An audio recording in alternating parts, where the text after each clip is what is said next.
Well, it's so great to have you on here. Valentina and I have been really excited and looking forward to this.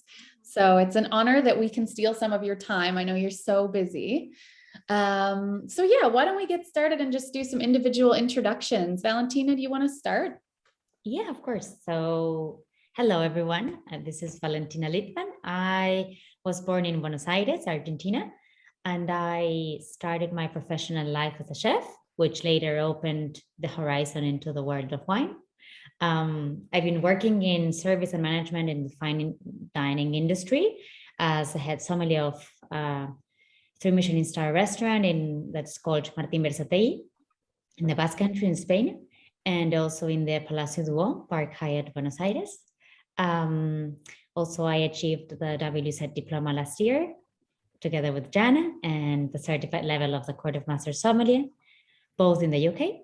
I won the award of Best Sommelier of the Basque Country in 2018. And right now, I'm also fulfilling my dream of learning the art of winemaking at a winery that is called Recaredo in Sant Sadurní d'Anoia in Catalonia, and honored to be a founding member and head of community at Club Divin. Amazing. Okay, I will go next. We'll save Anne's intro for a moment. So my name is Jana Valentina. As Valentina said, I'm also a founding member of Club Divin. The three of us all have that in common tonight, Anne as well. And yeah, I also have my WSET Diploma, which I graduated together with Valentina in London a few months back, which was very exciting. And yeah, I've basically been working in the wine industry in restaurants and very focused on social media in the last 6 years, but experience working in restaurants in Toronto and New York and London. So been full of trials and travels in my career so far in the wine industry. I started my sommelier education in Toronto through the Court of Master Sommeliers. And then I just decided I'm from Canada. I just decided I would jump on a plane and try and get a foot in the door somewhere in the wine industry in Europe, because I felt like I should be in the old world to really get an idea of what wine is really all about and the history of it. And so I started working for a winery in Germany called Weingut am Stein, a fantastic award-winning winery in Franconia here.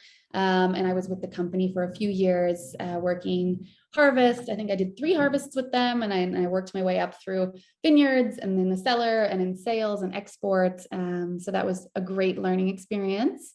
During that time, I built up my Wine Girl social media account, which has also opened a lot of doors for me in the industry. And I just filmed a wine documentary series with one of the industry's finest sommeliers, Aldo Somm. So that was amazing. And the English version is coming soon, so stay tuned.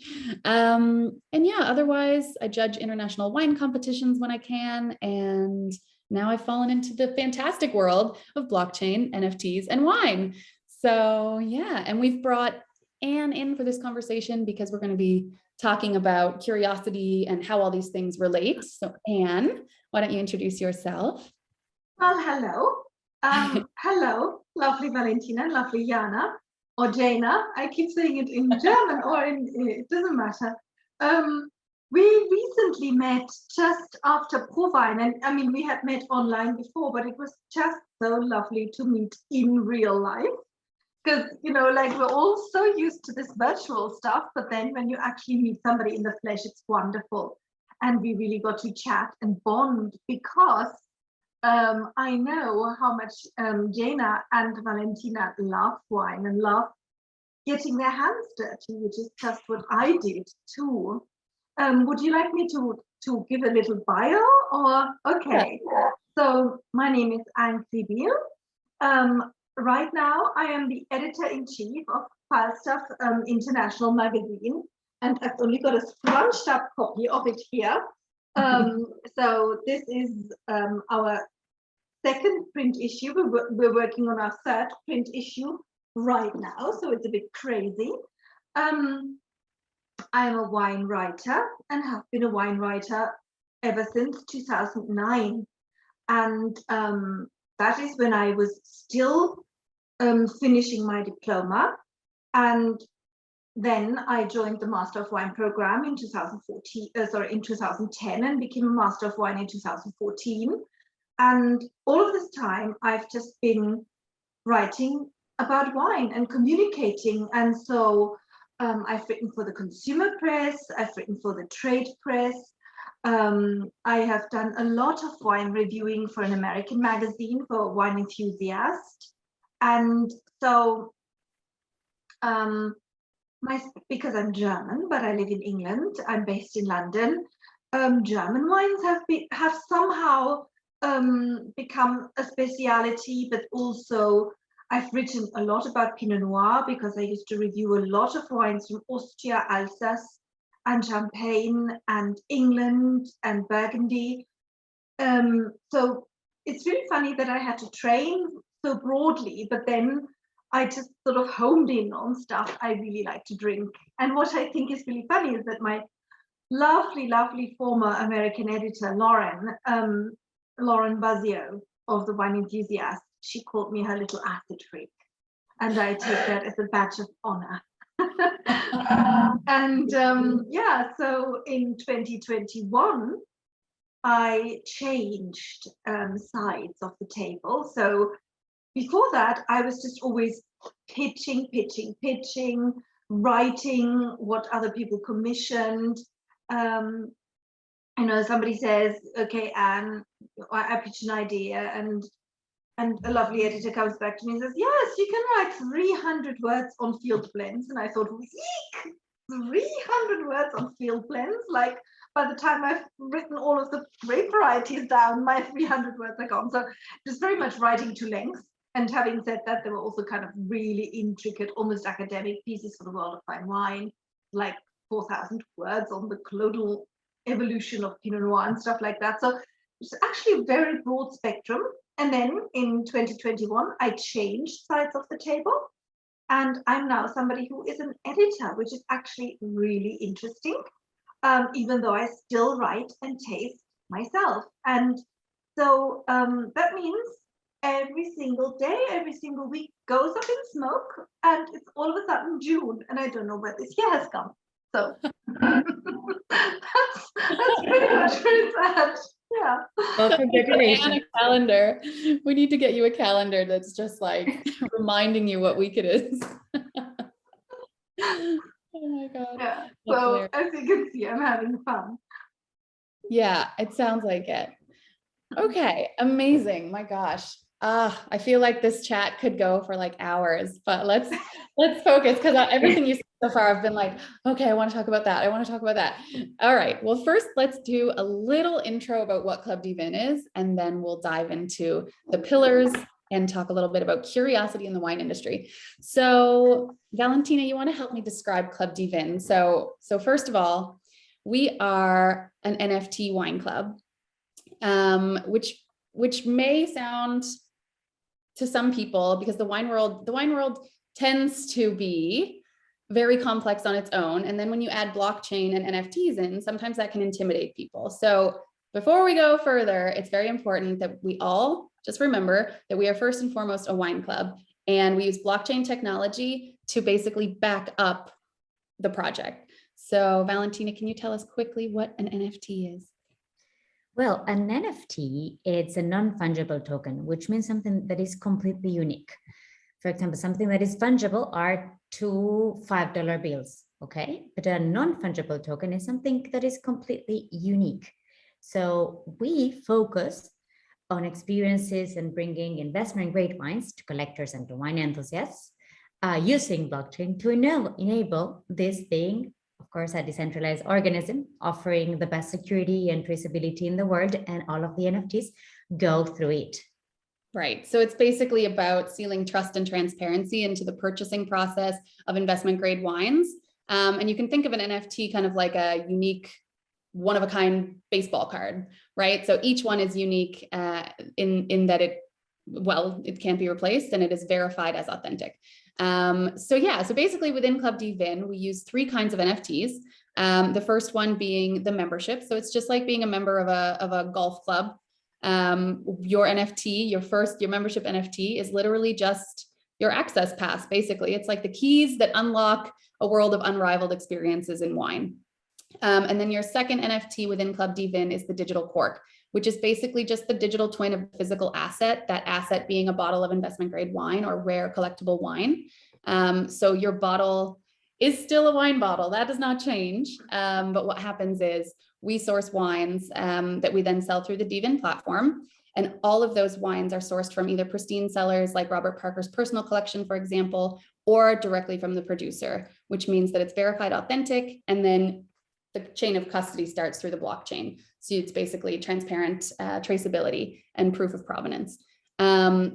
And then basically there is the last NFT, which is actually, if you want to go down the NFT rabbit hole, for some people, they'll know what this is. It's more like an SBT, a soulbound token. It is a non-transferable NFT that's all about experiences and sharing those experiences. So basically what happens is when you uncork a bottle, when you decide it's the moment to drink it, you open your bottle just like you always would, you share it with friends and you enjoy the wine, but you also have the option now through the Divin app to scan that bottle at the point of consumption.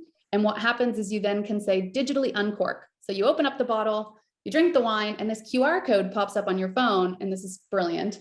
You basically then just have all the people that you share the wine with scan the QR code, and then they instantly get a tasting token NFT dropped into their wallet. And if they don't already have a wallet, the Divin app will build you one in like 10 seconds. It's super slick. So very, very cool. And then what that does is it gives the consumer all kinds of metadata about the wine that they've just experienced and tasted. You can customize it. You can add photos and videos of the moment when you actually enjoyed the wine. You can add tasting notes and things like that, and all kinds of benefits for the consumer. But on the other side, for the producer, it's very interesting because it's the first time that that winemakers have ever been able to actually communicate with the end consumer at the point of consumption. That's never happened before.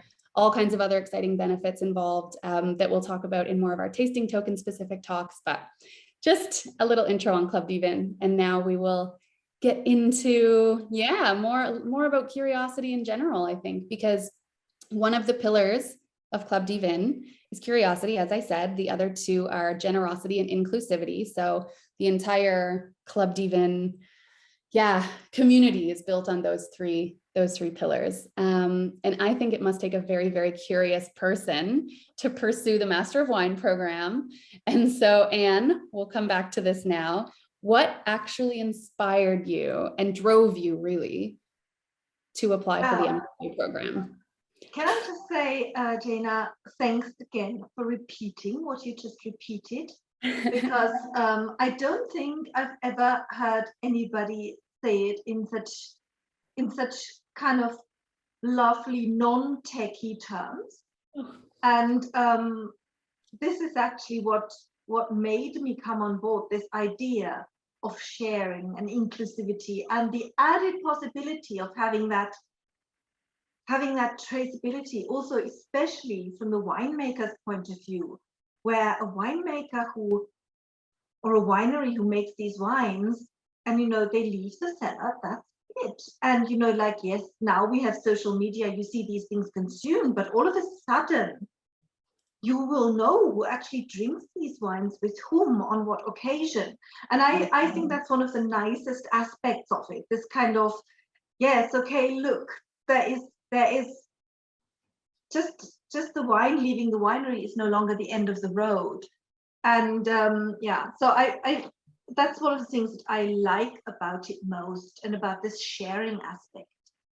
And curiosity. What made me sign up to the Master of Wine?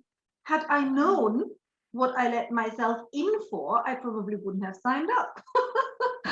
So because okay, this makes me sound like I'm ancient, but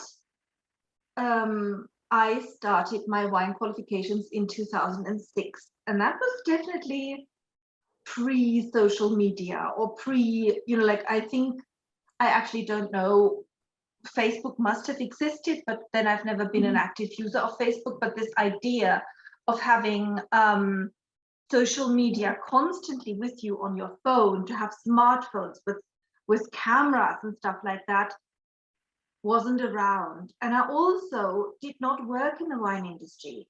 I had a very different job, and I was just dead frustrated and dead unhappy because I was in a I came to London in order to study literature, and I just got myself a job in order to earn a living. And because I went to school at night, I just had a very normal day job, but I thought it was so effing stultifying.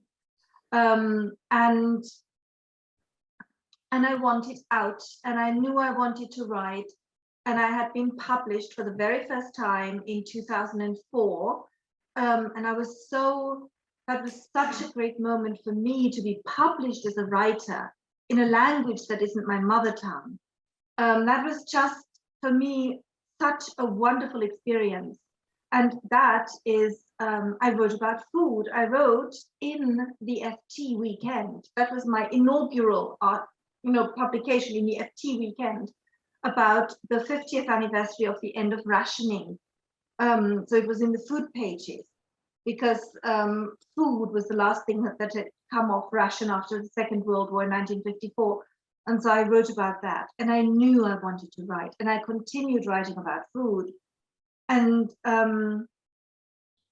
then, actually, this is really interesting. I loved wine, and it actually was at an earlier point on a trip in probably 2000 or 2001, on a camping trip to France. This is like, okay, you have very little money, you go camping, but you want to see the world. But by the same token, we had the Sotheby's Wine Bible with us. And it was amazing, because we were in the Rhône Valley, to stop at places and just taste a little, and also to stop the car and steal a nectarine from a tree that tasted so amazing. And then possibly buy one bottle, because we couldn't afford much more. But this was where the key moment was in my wine life, where I actually went to the shop of Chapoutier in Tain-l'Hermitage, and they let me taste 2 white wines. Must have been Roussanne or Marsanne or something. And they said, okay, same grape variety, same vintage. This is from old vines, and this is from young vines. And I thought, you're having me on. This is not possible.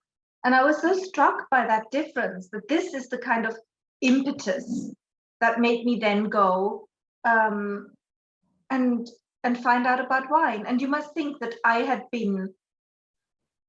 come to London with 2 suitcases and a rucksack. I had got myself a job. I went to university at night. I had graduated in 2001. And so I was totally in that thing of like, okay, I'm no longer studying for my degree. I have brain space to learn. I want to explore.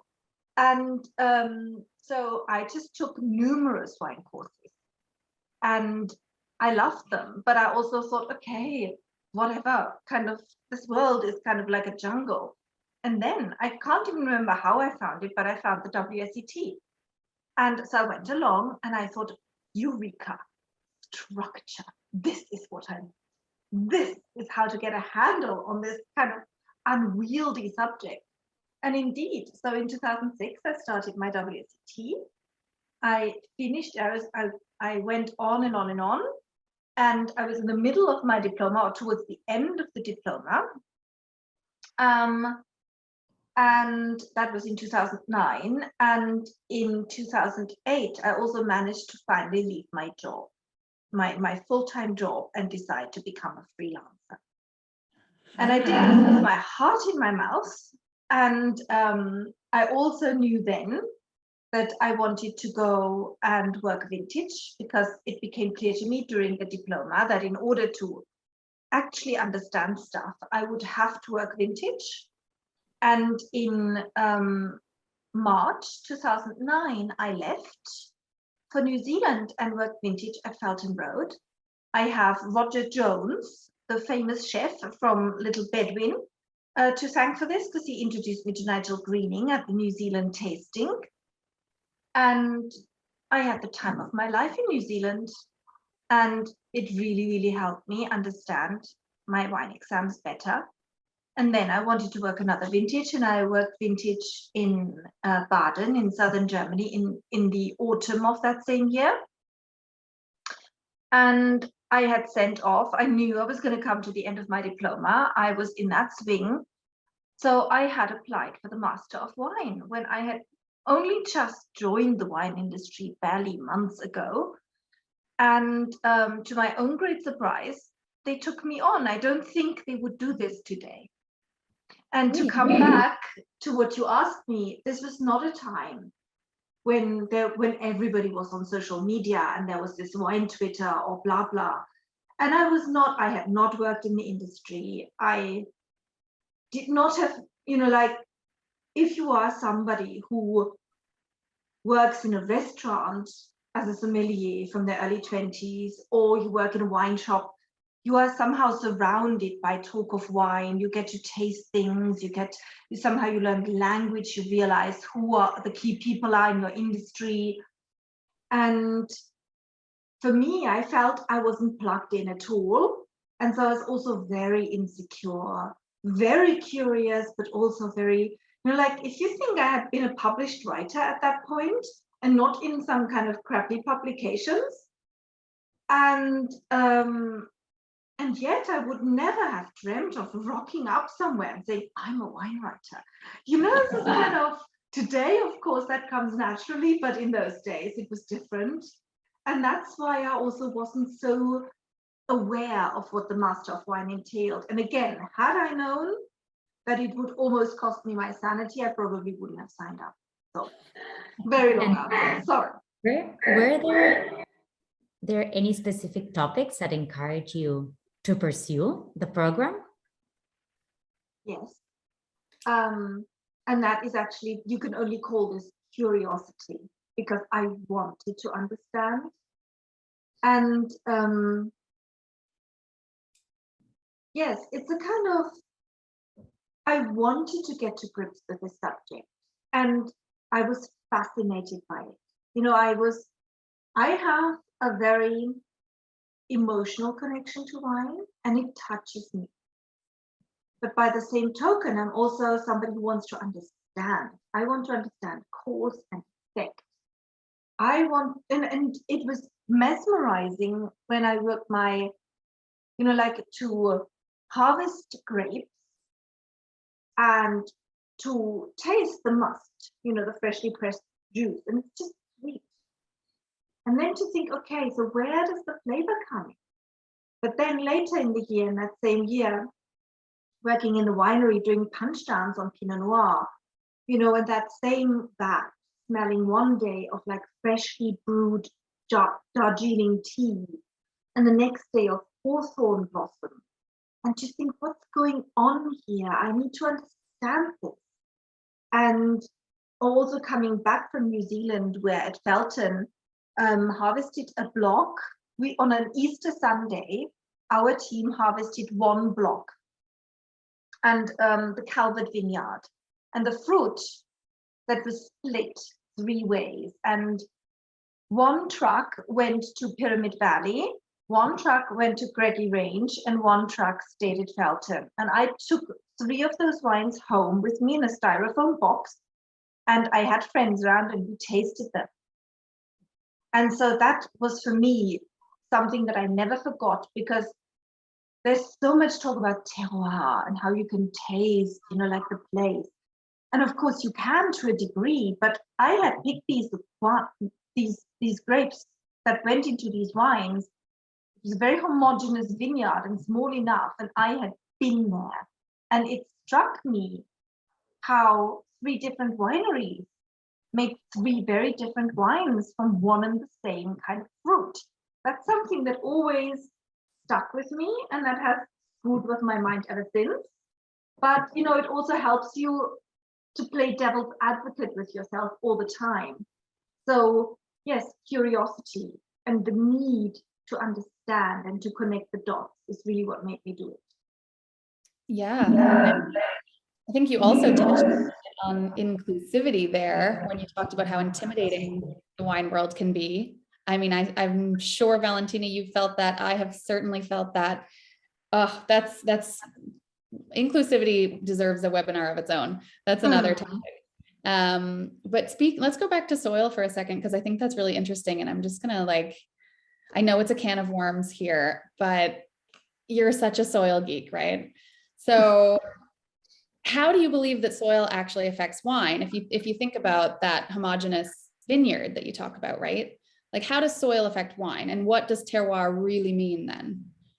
Because Well, terroir is not just soil, so everyone gets that. terroir is this idea of the fullness of all circumstances, even though I promised myself when I became a wine writer that I would not use this overused word, because I mean, when people, it's just not a word I like terribly. And I think it's so overused to the point of meaninglessness. But how does soil influence wine? It's the most fascinating thing, because in the past, people thought that Earth merely anchored the plant and gave it nutrients and water. And that in itself is just fascinating. I mean, I have a garden, and being a gardener and somehow seeing the will to live in tiny plants that you know, I have a patio, a brick patio, which has sort of like cracks in between, and it's kind of a rod for my back because weeds grow. But what is fascinating to realize is that there's a tiny seed somewhere, and you pull it out very carefully after rain when the soil is soft, and there might be just 2 tiny leaves on the surface, and there's a very long root.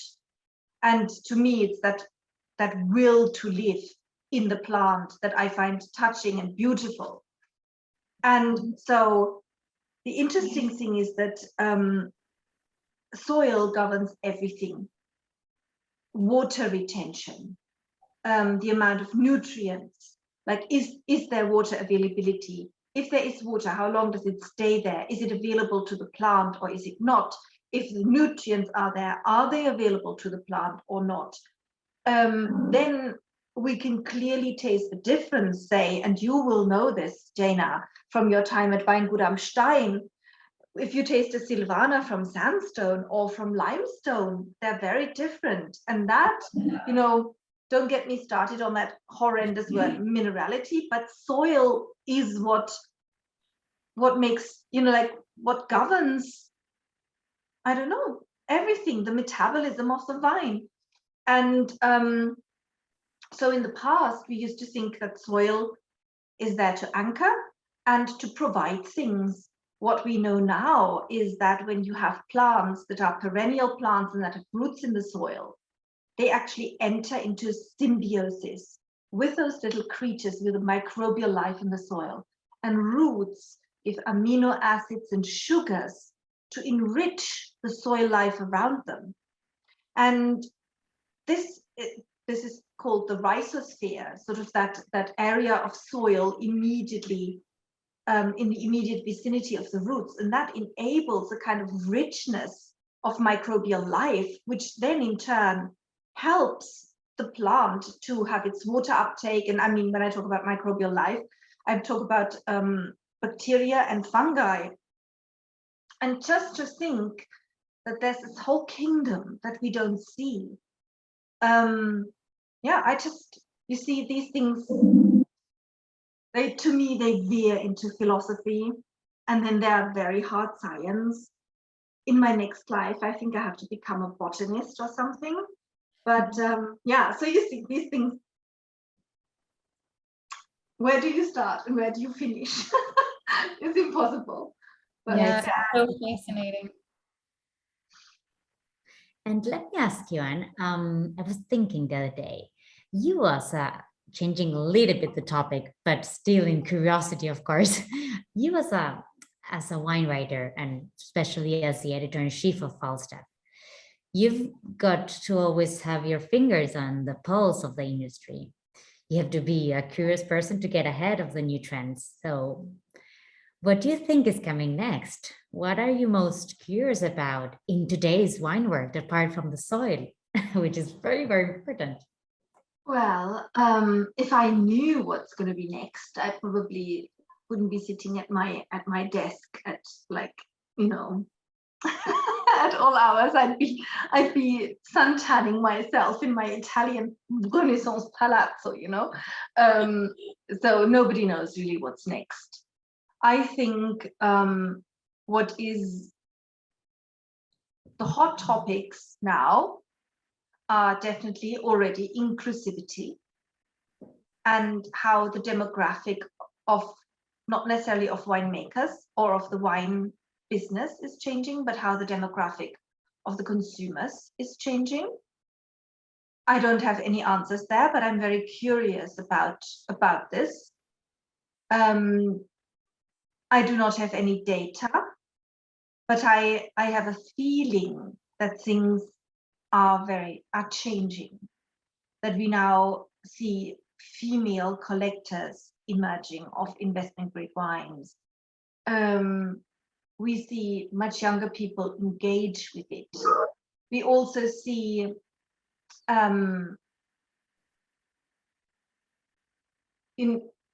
if you think what happened to fine dining, the greatest revolution was casual fine dining. And I think something like that is happening in the wine world, where, and I think a huge, what contributed to this hugely was the iconoclasm of natural wines.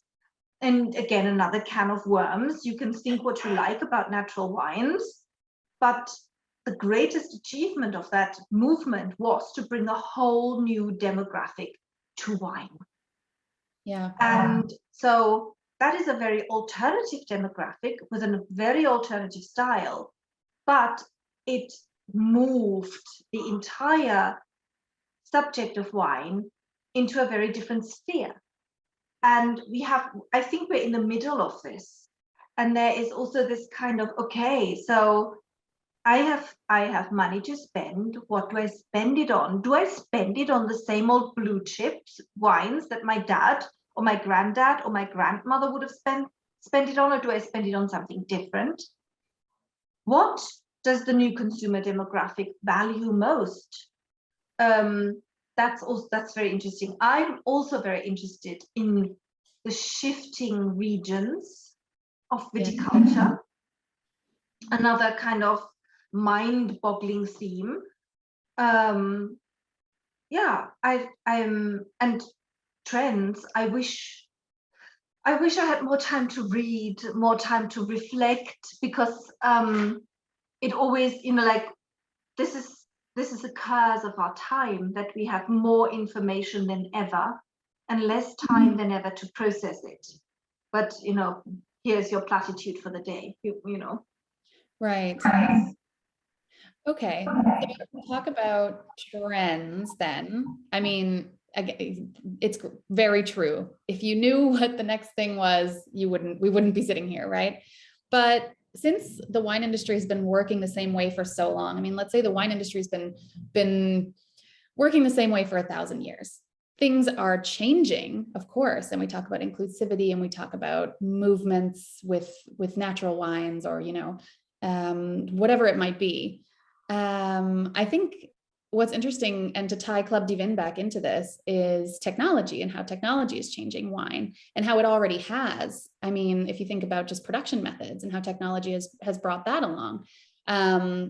What do you think is the most interesting thing about blockchain and NFTs coming into the wine scene? Do you think it's understood? Do you think it will be accepted and understood, I suppose, is what I want to ask? Do you see that being very far off?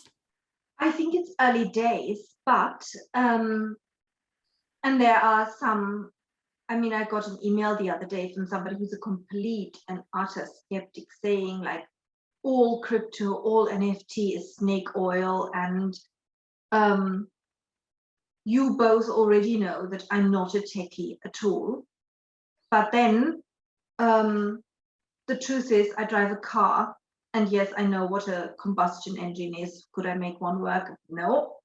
You know, we all use technology every day. Could I code and be a programmer? No. Do we always have to understand things completely in order to use them? No.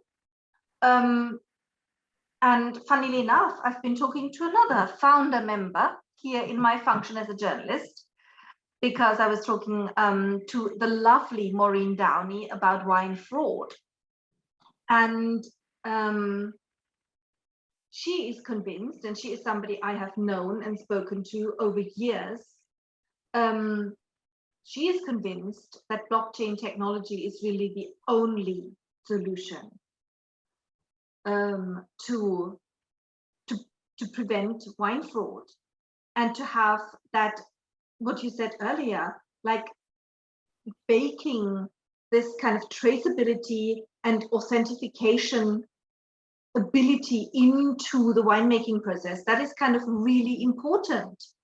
And not only in terms of fraud, but also in terms of, okay, this is real.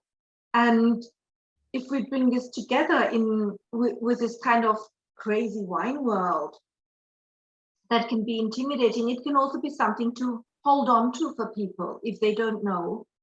Am I somebody who uses this? I am, as you know, I'm the running joke with my ancient BlackBerry. So nonetheless, I love the fact, and this is what I think is really cool. The more people will use NFTs, and at the moment this is something that is limited to blue chip wines and investment grade wines. But even in our lifetime, as I just said, when I started in wine, there wasn't this kind of social media world. This has taken barely a decade, or just, yeah, not barely a decade, over a decade, but these things are moving fast. And I think that as the technology becomes more user-friendly, and as these words will no longer sound strange to people, they will gain currency. And that will give the market very new insights into how wine is used, not used, but consumed, how it is bought and sold, and who those people are who actually drink it. Because there is a sort of a lack of transparency. And, you know, I think all of us collectively have got over the shock of big data and the fact that we are already transparent to whoever big brother or big brothers that may be out there. I mean, I'm sure that I'm a completely transparent being to Amazon because I shop there. You know what I mean? Yeah. Or to Google because they can track all of my searches. So I think big data will change wine. And I think, well, will change the business of wine, because I think the idea there are these two polar opposites that somehow always coexist and have always coexisted, which is this old-fashioned idea of, oh, I am here, the wine grows here, I was born into this, the vines were already here, and so I'm making a wine of place, and this is what it is, and the market can like it or dislike it, do what you know, like. So it's a very old-fashioned idea. And then there is this other idea that people look down upon. Oh, Moscato is in fashion, so let's plant Moscato and let's blah, blah, blah, or buy up all the Moscato there is and follow this fashion. And, you know, the wine world needs to make money. And the wine world is a low margin business, and it's farming, essentially. It's the most glorified section of farming and the most prestigious section of farming, but it is farming, and that means uncertainty, insecurity, climate change, curveballs. Farming is not easy, and so we will always have this kind of interaction between these two things. And you know, like wine is a spectrum, not only in its styles or in its value, in its quality, but also in the wine business is also a spectrum. And it's good to have the full spectrum in view, and not to forget about the fact that, you know, like we all like to focus or take sides or pitch our little camp somewhere. But it's good to take a step back and look at the whole spectrum. Yeah, totally. Is Falstaff, this will be my last question because I don't want to steal too much of your time, but is Falstaff working on any, or are you working on any articles about NFTs and wine? Is that something Falstaff is touching yet? I have definitely spoken about it with my fellow editors, because there are wine editors in Germany, Austria, and Italy. And it's definitely on our radar. Cool. But then many things keep changing for us all the time. So we need to see how soon we can do this. But we've definitely been talking about it.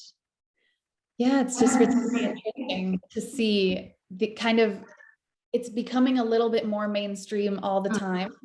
And there is always the skeptics. And so it's always really, really interesting to kind of watch the ping pong here. But I just think we are really at the forefront of change and it's happening. And I feel very lucky to be in a community of people like you and you, Valentina, as well. You know, I think a lot of the founding members that we have on board are the people that are really going to be shaping the industry. And it's really interesting to just be able to chat with you like this and sort of pick your brain a little. And it's really great. Thank you so much.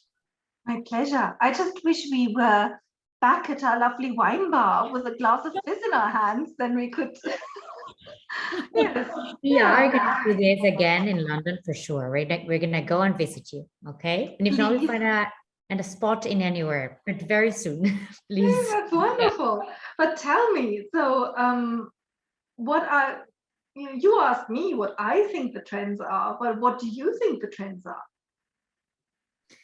I do agree also that sustainability, biodynamic, the approach to a farming that thinks about the future, that is not only thinking about the current present and the successfulness of that. So I think that's a very important trend. And of course, the understanding of all of the microorganisms or all of the biodiversity in general that we have in nature, and try to use them and understand them and try to speak their language and really try to make an equilibrium in the world we are. I think that that's very trending, and I think that the same spirit, the idea of connecting with what's really important, makes you also enjoy and a little bit more the product itself, you know, and the intimacy of being with people. So the idea of being in a community, the idea of being close to the people that you want to, the idea of enjoying what is a real good wine for you, and not only what's trending, you know, or the idea of eating just the best product that you can be able to find in Spain, you know, and just being in that place and enjoying that moment. I think that those are topics that are very trending in the society in general, mostly after the pandemic that we just passed. Yes. Yeah, no, that's true. I actually, just to kind of connect those two things, to connect you and Anne, I remember we had this conversation on an interview that I did with you about social media a couple of months ago now, or a month ago. And you said something that really hit home for me, and it was about investment grade wines. And what did you say? It was like, the best thing about knowing so much about wine is that you don't have to drink always the investment grade wines. It was something like that. And it just kind of brings me back to the trend thing, because inclusivity and making wine more approachable and, you know, bringing these, whether or not it's an obscure grape and bringing that to light, or just, you know, not necessarily having wine have this vibe behind it, that it needs to be something that you have to know about to feel comfortable ordering in a restaurant or something. You know, there's so many layers that go into that kind of intimidation aspect in the wine world. And I think the approachability and inclusivity trend is something that really needs to come more into the light. And then of course, climate change, because it's fascinating, sounds like too much of a positive word, but it is really fascinating to see how regions are adapting and, you know, what kind of things can be done. And just talking to different producers. I mean, I wrote my diploma thesis on climate change, and it was like, I think we had, what was it, Valentina? It was like 12 pages that you had to write. But in the end, I was like, that's not enough. Like I could write about that for, I mean, the topic never ends. So I think that's also a really interesting trend. Yes, and you know, inclusivity is such a big thing. And of course, we have to be very frank. Here are the three of us, and we're all white, okay? Undeniable. Have we necessarily had straight and privileged paths into this world? I have not. And I think that's valuable because we've got something to bring to the table, but it's also down to us to open it up. And it's easier for us to do that. Yeah, so I just think that's, and what I have to say, just because I'm in the UK and there is a vote of no confidence, you know, tonight in Parliament, and we have a crazy Parliament anyway. There is a generation, the generation of Greta Thunberg, that is now allowed to vote. And if I look around, if we look at what's happening in the world, post-pandemic, we thought, oh, we could all sort of heave a sigh of relief.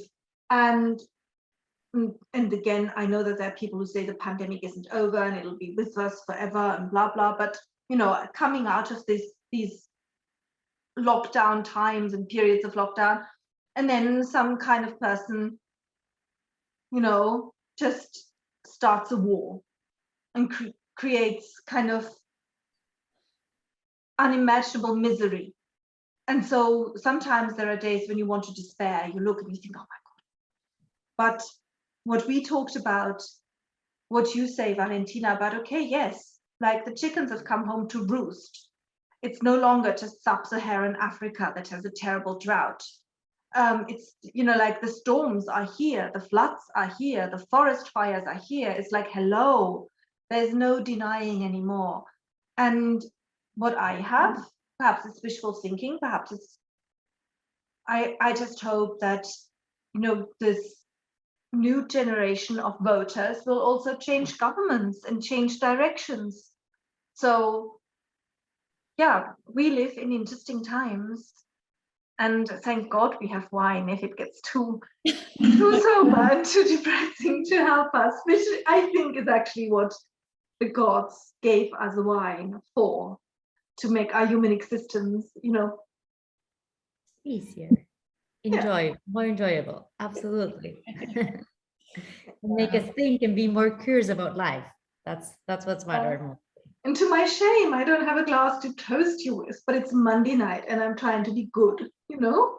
No, that's so funny. Everybody always says, oh, so you work in wine. Does that mean you drink wine every night? And it's like, well, I taste wine very often, but tonight I'm drinking water because I just got back from a weekend in Bulgaria, in Varna. Oh, wow. So it was an indulgent weekend at the beach. So yeah, dry week until our Club Divin event in Austin, Texas, where I'm going. So I'll be hopefully drinking excellent rare wines on Thursday. Yay.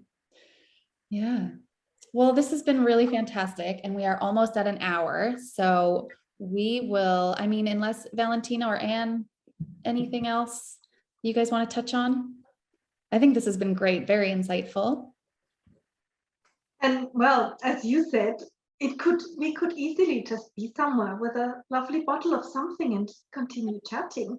Yeah. But you know, it'll happen. We'll come find you in London. Please do. Yes. Yeah. My favorite city. Cool. Mine too.